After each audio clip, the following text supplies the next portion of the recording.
आपने कभी सोचा है कि अगर आपको पूरा अपना पैसा एक ही कमोडिटी पर खर्च करना पड़े तो आप कितना खरीदोगे और कहाँ पर आपको सबसे ज़्यादा सेटिस्फैक्शन मिलेगा? आज हम इसी सवाल का जवाब ढूंढेंगे। Consumer equilibrium in case of a single commodity. ठीक है, आज हमारा मेन फोकस इसी पर रहेगा। अब तक हमने कंज्यूमर इक्विलिब्रियम को जनरल सेंस में समझा था, लेकिन आज हम एक स्पेशल केस ले रहे हैं जहां कंज्यूमर अपनी पूरी इनकम सिर्फ एक ही कमोडिटी पर खर्च करता है। तो यहाँ हमारा मेन क्वेश्चन ये है कि कितनी कमोडिटी पर, कितनी क्वांटिटी पर किस कमोडिटी को कंज्यूमर अगर परचेज कर लेता है तो उसको कितना सेटिस्फेक्शन मिलेगा, यानी कि उसको अगर मैक्सिमम सेटिस्फेक्शन चाहिए तो उसको कितनी ज़्यादा क्वांटिटी परचेज करनी पड़ेगी। तो आज की इस वीडियो में हम यही डिस्कस करेंगे, तो इस वीडियो को स्टूडेंट्स एंड तक जरूर देखिएगा। Hello students, welcome back to our channel. मैं हूं डॉक्टर मोहिनी वालिया और अभी हम स्टडी कर रहे हैं हमारा subject that is micro economics. और अभी हमारा जो मेन टॉपिक चल रहा है दैट इज कंज्यूमर इक्विलिब्रियम। और कंज्यूमर इक्विलिब्रियम का भी आज हम अपना consumer equilibrium in case of a single commodity को आज हम डिस्कस करेंगे। ठीक है, सिंगल कमोडिटी में क्या होता है स्टूडेंट्स? सिंगल कमोडिटी में हमारा जो कंज्यूमर होता है अपनी वांट को सेटिस्फाई करने के लिए सिर्फ और सिर्फ एक ही कमोडिटी पर अपनी पूरी इनकम को स्पेंड कर देता है। ठीक है, तो उसके के बाद वो कितनी ज़्यादा क्वांटिटी को परचेज करे कि उसको मैक्सिमम सेटिस्फैक्शन मिल जाए, तो वो वाली जो कैलकुलेशन होती है आज की इस वीडियो में हम उसको कैलकुलेट करना सीखेंगे। तो चलिए स्टार्ट करते हैं। कंज्यूमर इक्विलिब्रियम, सबसे पहले तो हमें यही देखना होगा कि कंज्यूमर इक्विलिब्रियम क्या होता है। Consumer equilibrium refers to the situation, यहाँ पर हम एक सिचुएशन देख रहे हैं, एक सर्कमस्टेंस देख रहे हैं। When a consumer is having maximum satisfaction with limited income. Income तो हमारी क्या है, एक रिसोर्स है जो कि लिमिटेड ही होगी। अब उसी लिमिटेड रिसोर्स होने के बाद, लिमिटेड इनकम होने के बाद भी हमें क्या चाहिए? मैक्सिमम सेटिस्फैक्शन चाहिए। And has no tendency to change his way of existing expenditure. लेकिन इसके साथ साथ उसे ये भी ध्यान रखना है कि अगर वो एप्पल खरीदता है एवरी मंथ, अगर वो एप्पल खरीदता है और एप्पल पर वो 100 रुपीज एक्सपेंडिचर करता है तो वो इसको चेंज नहीं करेगा। ठीक है, ये ही उसको एक्सपेंडिचर करना है, यानी कि जो उसका वे ऑफ एक्सपेंडिचर है वो हमारा सेम ही रहेगा, उसमें कोई भी चेंज नहीं आएगा। तो consumer behaviour is the study of consumers and the process they use to choose, जिस बिहाफ पर वो चूज कर रहे हैं और कंज्यूम कर रहे हैं और साथ साथ डिस्पोज कर रहे हैं अपने प्रोडक्ट और सर्विसेज को, including emotional, mental and behaviour responses. ठीक है, इन तीनों कॉन्सेप्ट को ध्यान रखना है, emotional, mental and behaviour expression. ठीक है, इन तीनों के बिहाफ पर ही हम क्या करते हैं, अपनी एक्सपेंडिचर करते हैं किसी भी चीज की। Consumer equilibrium can be discussed under to different situations. यहाँ पर हम बात करें तो यहाँ पर हमारी बेसिकली दो सिचुएशन रहती है। क्या रहेगी? पहली अगर हमारी सिचुएशन है जो आज हम डिस्कस करेंगे वो क्या है, जब हमारा कंज्यूमर अपनी पूरी इनकम एक ही कमोडिटी पर यूज कर देता है, that is consumer spends his entire income on a single commodity. Consumer अपनी पूरी इनकम को एक ही कमोडिटी पर स्पेंड कर रहा है। और सेकंड है consumer spend his entire income on to commodities. वहीं हम इसके कॉन्ट्रैरी में, यानी कि हम नेक्स्ट वीडियो में इसको देखेंगे कि जो हमारा कंज्यूमर है वो अपनी पूरी इनकम को दो कमोडिटी पर एक्सपेंड कर रहा है और साथ साथ मैक्सिमम सेटिस्फैक्शन भी चाह रहा है। ठीक है, तो आज हम डिस्कस करेंगे इन case of a single commodity the law of DMU, that is law of diminishing marginal utility, जो हमने अपनी प्रीवियस क्लास में स्टडी किया था। वो हमारा जो लॉ है वो एक्सप्लेन करता है, can be used to explain consumers equilibrium in case of a single commodity. जब हम अपनी सिंगल कमोडिटी के लॉ को देखते हैं तो वहां पर हमारा law of DMU completely satisfy करता है। Therefore, all the assumptions of law of DMU are taken as assumption of consumers equilibrium in case of a single commodity. यहाँ पर हम ये कह रहे हैं कि जो हमारी DMU यानी कि डिमिनिशिंग मार्जिनल यूटिलिटी की जितनी भी assumptions थी, कौन कौन सी assumptions थी आपकी, कि हमारी इनकम ऑफ द कंज्यूमर है, कॉन्टिन्यूस प्रोसेस है, कंज्यूमर जो रहेगा आपका रैशनल कंज्यूमर होना चाहिए, और भी बहुत सारे थे। तो वो सब assumptions आपके यहाँ पर सिंगल कमोडिटी पर भी अप्लाई होते हैं। ठीक है, चलिए नेक्स्ट देखते हैं, when consumer is purchasing one commodity, जब हमारा कंज्यूमर सिर्फ और सिर्फ एक ही कमोडिटी को परचेज करता है, he stops buying when its price and utility have been equated. Utility का मतलब क्या होता है? जब हमारा सेटिस्फैक्शन होता है। अब एक बात बताइए, 100 रुपए पर मुझे 1 kg एप्पल्स मिल रहे हैं और मुझे इतने ही चाहिए थे, तो ये क्या हो गया? यहाँ पर हमारा px इज इक्वल्स टू हो गया है mux पर, ये हमारा इक्वल हो गया ना, that means it is a maximum satisfaction level. ठीक है, यही हमारा क्या कहता है MUM। MUM हमारा क्या होता है? मार्जिनल यूटिलिटी ऑफ मनी, ठीक है, is equals to marginal utility of x divide by price of x। ठीक है, जब ये सेम प्रोपोर्शन में आते हैं, यानी कि जब वो इक्वल होते हैं, तो वो हमारा कंज्यूमर इक्विलिब्रियम कहलाता है। At this point his total utility is the maximum. इस पॉइंट पर, ये वाला जो हमारा पॉइंट होता है, इसी पॉइंट पर हम क्या कहते हैं?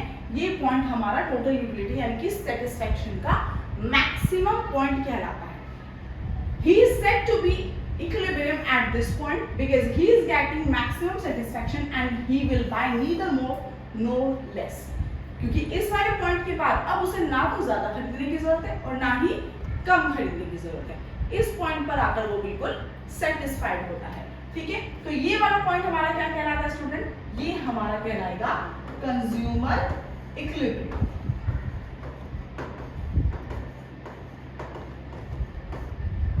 Consumer equilibrium in case of a single commodity, जब हमारा ये MUX और ये प्राइस जिस पॉइंट पर इंटरसेक्ट करते हैं, वही पॉइंट आपका क्या कहलाता है? कंज्यूमर इक्विलिब्रियम कहलाएगा। Only a change in price will lead to a change in quantity demanded। अब एक बात बताइए, अभी 100 रुपए किलो थे एप्पल, अगर वो 80 रुपीज केजी हो जाते हैं, 80 फॉर 1 केजी हो जाता है, तो यहाँ पर हम क्या करेंगे? यहाँ पर हम अपनी कंजप्शन को इंक्रीज कर देंगे ना, इंक्रीज कर देंगे ना यहाँ पर हम अपनी कंजप्शन को, क्योंकि हमारे पास अभी कितना है? 100 है। तो सिर्फ और सिर्फ अगर प्राइस में चेंज आ रहा है, तो उससे हमारी क्वांटिटी डिमांडेड में भी फर्क आ जाता है। ठीक है, marginal utility in terms of money, यानी कि MUM बिल्कुल सेम है। Marginal utility of money is equals to marginal utility in utils, जो आपका सबसे ऊपर है, divide by marginal utility of 1 rupee, that is PX। I hope ये वाली चीज क्लियर हुई। The number of units to be consumed of a given commodity by a consumer depends on 2 factors। इस बात को ध्यान रखिएगा स्टूडेंट, जब भी हम किसी भी कंज्यूमर के सेटिस्फैक्शन लेवल को कैलकुलेट करते हैं, उसको मेजर करते हैं, उसको कैलकुलेट करने की कोशिश करते हैं कि भाई हमें कहाँ पर आके कौन कौन से फैक्टर्स उसको अफेक्ट करेंगे, तो 2 फैक्टर्स होते हैं जो सबसे ज्यादा हमारी कंज्यूमर के सेटिस्फैक्शन को अफेक्ट करते हैं। सबसे पहले तो जैसे हमने यहाँ पर देखा, अगर 100 से 80 हो गया है, तो भी हमारी डिमांड में फर्क आ गया। इसका मतलब क्या है? सबसे पहले price of the given commodity, price सबसे ज्यादा अफेक्ट करेगा। दूसरा क्या होगा? एक्सपेक्टेड यूटिलिटी या फिर marginal utility from each successive unit. ठीक है, अब जैसे कहते हैं कि गर्मियों में गाजर अच्छी नहीं लगती, सर्दियों में गाजर का हलवा हो गया, गाजर की सब्जी हो गई, बहुत अच्छी लगती है। अब भले गर्मियों में वो बिकने भी लगे, बिकती भी है, लोग खरीदते भी हैं, क्या वो स्वाद आता है जो सर्दियों वाला आता है, लाल लाल बिल्कुल रसेदार वाली? नहीं आता ना। उसका मतलब क्या है? यहाँ पर हमारी मार्जिनल यूटिलिटी हर एक सक्सेसिव यूनिट की डिक्रीज होती जा रही है, यानी कि उसमें चेंज आ रहा है। तो या तो हम बात कर ले प्राइस की, या फिर हम बात कर ले मार्जिनल यूटिलिटी की। ये दोनों ही चीजें हैं जो हमारे कंज्यूमर के बिहेवियर को, कंज्यूमर के सेटिस्फैक्शन को अफेक्ट करती है। ठीक है, नेक्स्ट क्या कहता है यहाँ पर?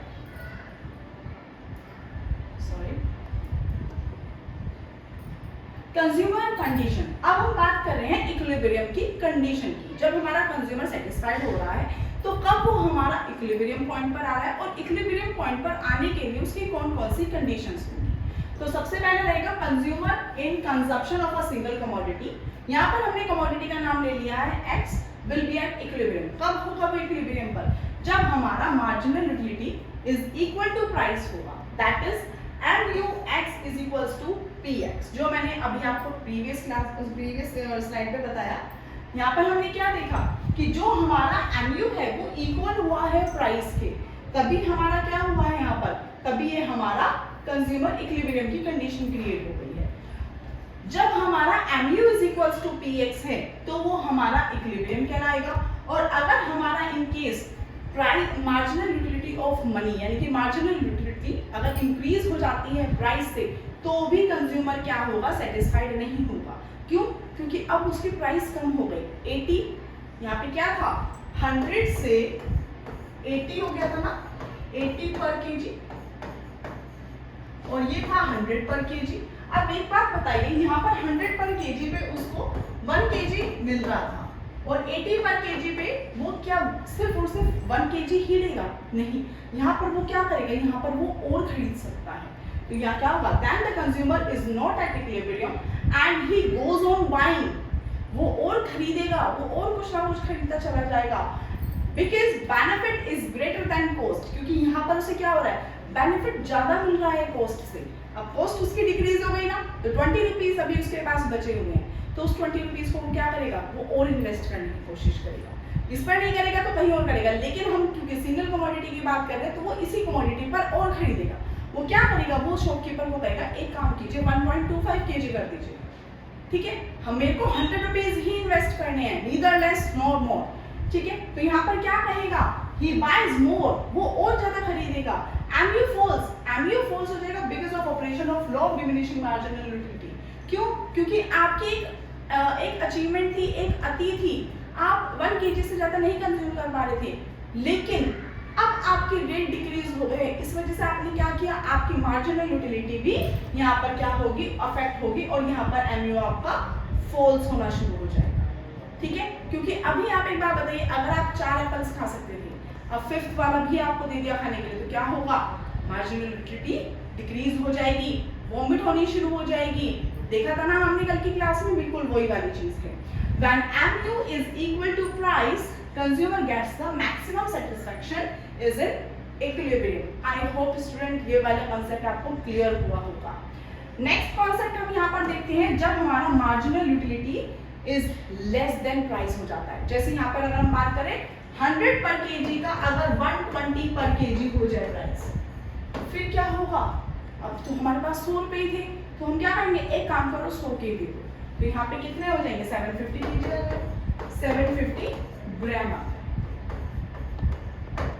अफेक्ट पड़ गया ना हमारे। यहाँ पर क्या हुआ, यहाँ पर हमारी मार्जिनल यूटिलिटी अफेक्ट हुई है। Then also consumer is not at equilibrium। अब यहाँ पर भी कंज्यूमर जो है हमारा संतुष्ट नहीं है, क्यों? क्योंकि वो तो 1 किलो लेने के लिए गया था, अब 1 किलो उसको मिल नहीं पाए, तो संतुष्ट तो नहीं हुआ ना। As he will have to reduce the consumption of the commodity। अब यहाँ पर उसको क्या करना पड़ा, अपनी कंजप्शन को, that is 1 kg को रिड्यूस करना पड़ा due to change in price, ठीक है। To raise his satisfaction till mu becomes equal to price। अब यहाँ पर क्या हुआ, उसको अपना कंज्यूमर कंजप्शन उसको डिक्रीज करना पड़ा, क्या करने की वजह से, टोटल सेटिस्फैक्शन को इक्वल करने के लिए। तो आई होप स्टूडेंट ये वाली चीज आपको समझ में आई होगी। यहाँ पर आपकी 3 कंडीशन क्रिएट हुई हैं। पहला है आपका when mu is equal to p, mux is equal to px, ये आपका कहलाएगा कंज्यूमर इक्विलिब्रियम।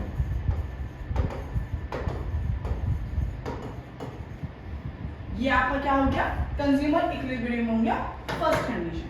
सेकंड कंडीशन हमारी क्या कहती है, when mux is greater than px।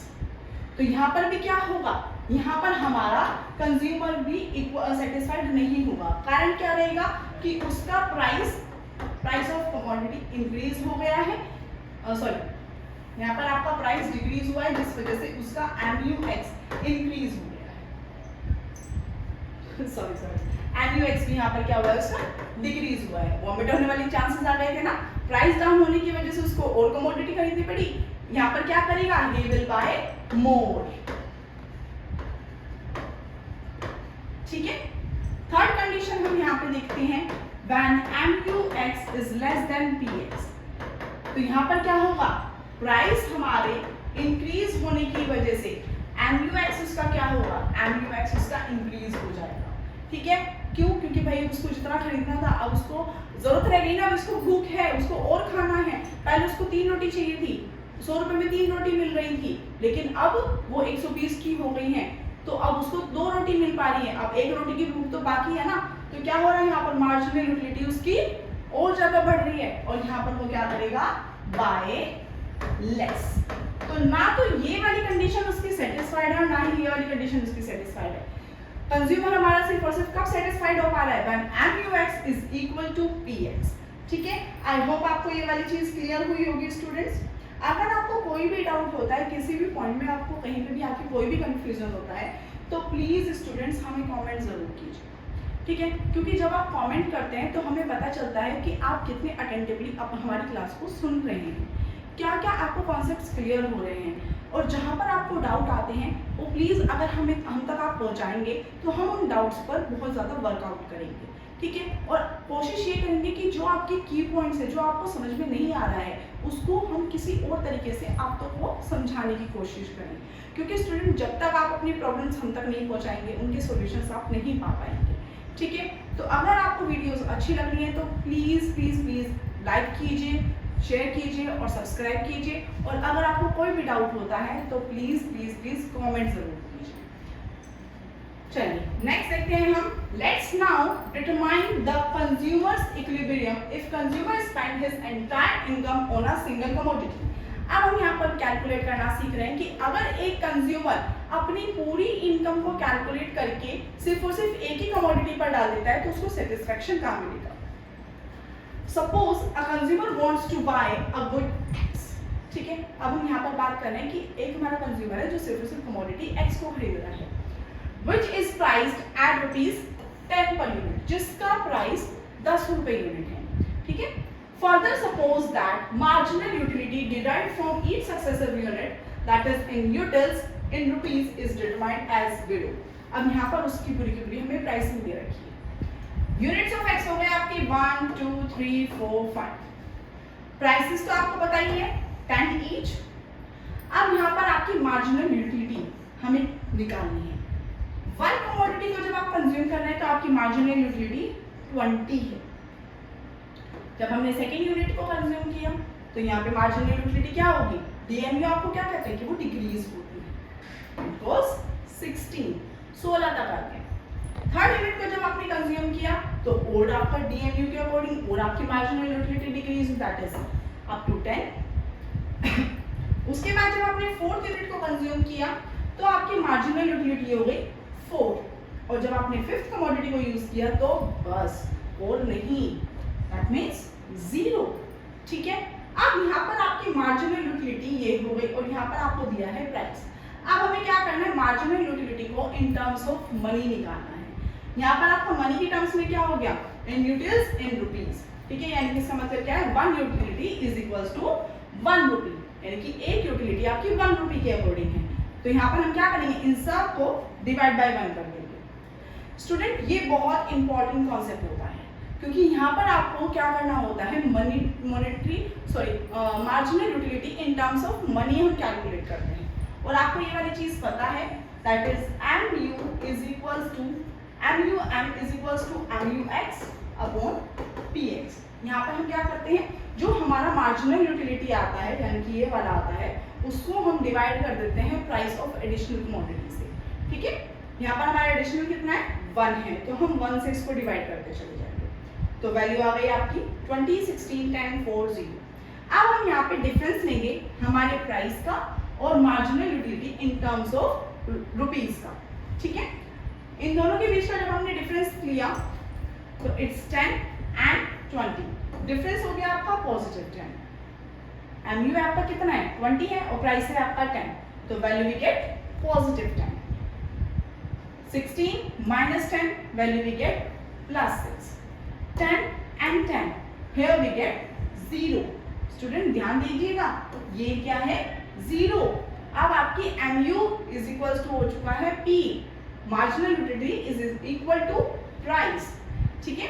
Next हमारी मार्जिनल यूटिलिटी है 4 और प्राइस है 10, नेगेटिव चला गया है, 0 एंड 10, वैल्यू वी गेट -10, ठीक है। तो यहाँ पर हमारे 3 फेजेस क्रिएट हुए हैं स्टूडेंट। फर्स्ट वन इज जब आपका जो MU है वो हमारा पॉजिटिव है, एक जब MU आपका 0 आया है, और लास्ट जब आपका MU नेगेटिव हो रहा है। तो यहाँ पर क्या केस हो गया, फर्स्ट जब हमारा पॉजिटिव है तो ये हमारा क्या हो गया, ये भी हमारा इक्विलिब्रियम का कंडीशन नहीं है। क्यों? क्योंकि यहाँ पर consumer bias more, consumer will buy more at this point, ठीक है। MUX is greater than PX, so consumer will increase the consumption. यहाँ पे कंज्यूमर क्या करेगा, अपनी कंजप्शन को बढ़ा देगा, इंक्रीज कर देगा। नेक्स्ट आपका कंडीशन क्या है, जब आपकी डिफरेंस 0 आ जाता है वो आपका पॉइंट कहलाता है कंज्यूमर्स इक्विलिब्रियम। क्यों? क्योंकि इस पॉइंट पर आपका MUX इज इक्वल टू हो जाता है price of commodity X। I hope आपको ये वाली चीज क्लियर हुई होगी। और जब हमारा यहाँ पर नेगेटिव होता है तो इस केस में भी हमारा क्या होगा, यहाँ पर भी कंज्यूमर हमारा सेटिस्फाइड नहीं होगा। क्यों? क्योंकि इस पॉइंट पर हमारे कंज्यूमर को अपनी कंजप्शन को डिक्रीज करना होगा, कम करना होगा। सो consumer will decrease the consumption. I hope आपको ये हमारे 3 फेजेस क्लियर हुए होंगे। अगर आपको कोई भी डाउट हो तो प्लीज हमें कमेंट जरूर कीजिएगा। अब हमने यहाँ पर इसको भी क्या किया है, एक ग्राफ के जरिए इसको शो किया है। दिस इज MUX, ठीक है, और ये क्या हो गया आपका, ये हो गया आपका PX। तो ये पॉइंट जो आपका इंटरसेक्टिंग पॉइंट है यही आपका कहलाएगा कंज्यूमर इक्विलिब्रियम, ठीक है। MUX curve slopes downward. जो हमारा मार्जिनल यूटिलिटी कर्व होता है वो हमेशा डाउनवर्ड स्लोप होता है। क्यों होता है? क्योंकि DMU आपको कहता है, DMU लो जो है हमारा, वो हमें ये चीज एक्सप्लेन करता है कि जैसे जैसे आप एक कमोडिटी को कंज्यूम करते हो एक कॉन्टिन्यूस प्रोसेस में, ठीक है, तो वो हमारा क्या होता है, वो हमारे कंजप्शन लेवल को डिक्रीज करता चला जाता है, ठीक है। इसी वजह से ये क्या होता है, ये डाउनवर्ड स्लोप होता है। Indicating the marginal utility falls with the successive consumption of commodity due to law of diminishing marginal utility। यहाँ पर ये क्या कहता है, जैसे जैसे हम अपनी सक्सेसिव यूनिट को कंज्यूम करते जाते हैं वैसे वैसे हमारी जो मार्जिनल यूटिलिटी है वो डिक्रीज होती जाती है। Price is horizontal and straight line as price is fixed. अब यहाँ पर क्या है, यहाँ पर ये जो हमारा प्राइस है ये एक बिल्कुल फिक्स्ड लाइन है, एक स्ट्रेट लाइन है। क्यों? क्योंकि प्राइस तो हमारा सभी लेवल पर एक ही है ना, that is 10 rupees per unit, वही था ना, 10 रुपीज ईच। तो ये हमारी क्या हुई, ये हमारी एक फिक्स्ड लाइन हो गई। From the given schedule and diagram it is clear that the consumer will be at equilibrium at point E when the consumer consumes 3 units of commodity, because at this point MU is equal to P। यहाँ पर क्या होगा, हमारा consumer 3 commodity को use करेगा, consume करेगा। क्यों? क्योंकि इस पॉइंट पर हमारे कंज्यूमर मैक्सिमम सेटिस्फेक्शन होगा। आई होप आपको ये वाली चीज क्लियर हुई होगी। ग्राफ में आ रहा है तो ग्राफ में हो, शेड्यूल में हो, शेड्यूल में भी आपको बता दिया है मैंने, टेबुलर फॉर्मेट में भी आपको पता चल गया है। और इन केस अगर आपसे वो नॉर्मल आपके फॉर्मूला के जरिए पूछ ले तो वो भी आप बता सकते हैं। He will not consume 4 unit of commodity।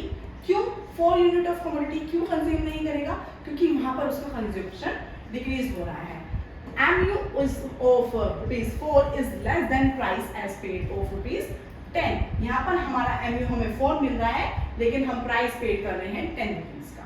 तो यहाँ पर क्या हो रहा है, हमें अपनी कंजम्पशन को डिक्रीज करना पड़ेगा। Similarly he will not consume 2 units of commodity। यहाँ पर क्या हो रहा है, 16 हमारा ज्यादा हो रहा है प्राइस पेड से। प्राइस पेड कितना है हमारा 10 है और 16 क्या हो गया, ज्यादा हो गया आपका 10 से। तो इसलिए यहाँ पर भी हमारे कंज्यूमर को क्या करना होगा, यहाँ पर हमारे कंज्यूमर को अपनी कंजप्शन को इंक्रीज करना पड़ेगा। और इंक्रीज करेगा तो आपका law of diminishing marginal utility ये कहता है कि वहां पर आपका मार्जिनल यूटिलिटी और ज्यादा डिक्रीज हो जाएगा और वहां पर हमारी कंजप्शन को अफेक्ट कर देगा, ठीक है। तो स्टूडेंट यहाँ पर हमारी बॉटम ऑफ द स्टोरी क्या कहती है, it can be concluded that a consumer in consumption of a single commodity will be at equilibrium कब when marginal utility from a commodity is equal to price paid for the commodity। जो price हमने अपनी commodity के लिए पे किया है जब वो इक्वल हो जाएगा हमारी marginal utility of a commodity के, तब हम कह सकते हैं कि हमारा कंज्यूमर संतुष्ट है, कंज्यूमर हमारा इक्विलिब्रियम पॉइंट को अटेन कर चुका है। अगर स्टूडेंट्स आपको वीडियो अच्छी लगी है और आपको लगता है कि हमें कुछ और इसमें ऐड करना चाहिए तो कमेंट कीजिएगा, और अच्छी लगी है तो लाइक ज़रूर कीजिएगा। Thank you.